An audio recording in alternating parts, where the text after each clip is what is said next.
नमस्कार. शासनच्या यूट्यूब चॅनलवर आपलं सर्वांचं खूप खूप स्वागत आहे. तर आताची सर्वात मोठी ब्रेकिंग न्यूज म्हणजे सरकारी कर्मचारी संदर्भात आताच्या क्षणाची अतिशय महत्त्वाची बातमी. त्या संदर्भात एपिसोडच्या माध्यमातून संपूर्ण अपडेट सविस्तरपणे पाहण्याला सुरू करूया. सरकारी कर्मचाऱ्यांच्या सार्वत्रिक बदल्या ह्या दिनांक 31/3/27 पर्यंत स्थगित देण्याचा केंद्र सरकारने सर्व राज्यांना निर्देश दिले आहे. केंद्रीय गृह सचिव गोविंद मोहन यांनी देशातील सर्व राज्ये तसेच केंद्रशासित प्रदेशांना पत्र पाठवून सरकारी अधिकारी आणि कर्मचाऱ्यांच्या बदल्या दिनांक 31/3/27 पर्यंत स्थगित करण्याचे निर्देश दिले आहे.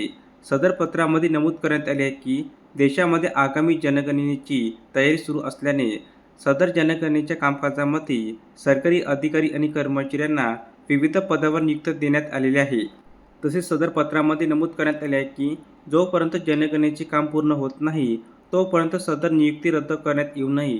यामुळे सरकारी कर्मचाऱ्यांच्या बदल्यांना दिनांक 31/3/27 पर्यंत स्थगिती देण्यात आली आहे.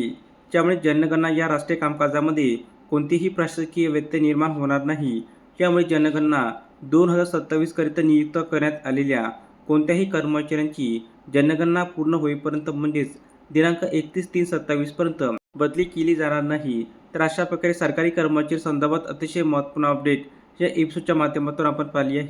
जर हा एपिसोड आपणास आवडला असेल तर चॅनलला नक्की सबस्क्राईब करा, लाईक करा, कमेंट करा आणि अशाच नवीन अपडेट मिळण्यासाठी शासनच्या यूट्यूब चॅनलला सबस्क्राईब करायला अजिबात विसरू नका. धन्यवाद.